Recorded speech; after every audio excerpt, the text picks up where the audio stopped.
नमस्कार मित्रांनो, स्वागत आहे तुमचं आताच्या ब्रेकिंग न्यूजमध्ये। मित्रांनो, ग्राहकाच्या खात्यातनं फसवणुकीने पैसे काढले गेल्यास त्याला सर्वस्वी संबंधित बँकच जबाबदार असेल असं सर्वोच्च न्यायालयाने एका प्रकरणामध्ये महत्त्वाचा निकाल देताना म्हटलंय।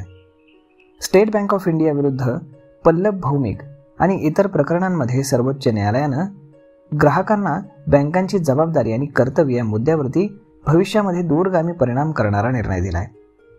हा निर्णय फसवणुकीने पैसे काढले गेल्याच्या सर्वच प्रकरणात बँकेला जबाबदारी झटकता येणार नसल्याचं सर्वच बँक खातेदारांच्या दृष्टीने एकदम दिलासादायक निर्णय आहे।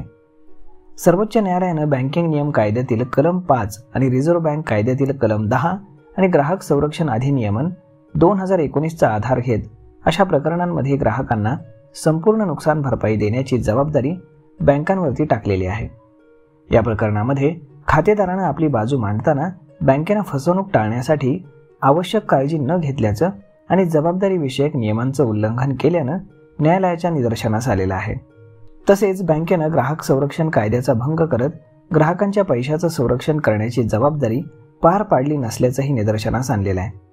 बँकेनं या प्रकरणी मात्र स्वतःकडून कोणताही निष्काळजीपणा झाला नसल्याचं सांगत ग्राहकांच्या निष्काळजीपणामुळेच या ग्राहकांना वेळेवरती माहिती न दिल्यानं बँकेला फसवणूक रोखण्यामध्ये अपयश आल्याचं ग्राहकच याला जबाबदार असल्याचा युक्तिवाद केला होता। मात्र न्यायालयानं निरीक्षण नोंदवताना बँकेला स्पष्ट शब्दामध्ये जबाबदार धरले आणि ग्राहकांचे पैसे सुरक्षित ठेवणं हा केवळ सौजन्याचा भाग नसून बँकेची ती मूलभूत जबाबदारी असल्याचंही नमूद केलंय।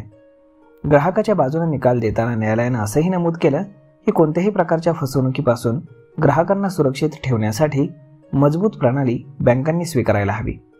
तसेच कोणत्याही परिस्थितीमध्ये बँकांना ही जबाबदारी टाळता येणार नसल्याचं सांगितलंय। सर्वोच्च न्यायालयाचा हा निर्णय केवळ एका ग्राहकापुरताच मर्यादित नाही, तर तो संपूर्ण बँकिंग क्षेत्रासाठी महत्त्वाचा आहे।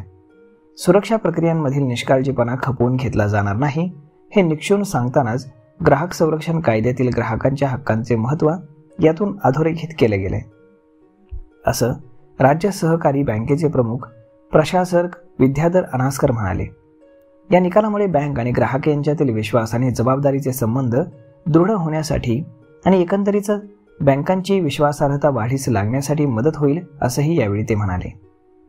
तर मग मित्रांनो, अशा पद्धतीनं आता इथून पुढे जर तुमच्या खात्यातून फसवणुकीने पैसे काढले गेले तर त्याला बँक ही जबाबदार राहणार आहे। तर मग मित्रांनो, हा व्हिडिओ ही माहिती तुम्हाला कशी वाटली हे तुम्ही आम्हाला कमेंट करून नक्कीच सांगा आणि जर आवडली असेल तर आपल्या जवळच्या मित्रमंडळींसोबत देखील हा व्हिडिओ तुम्ही शेअर करायला विसरू नका। धन्यवाद।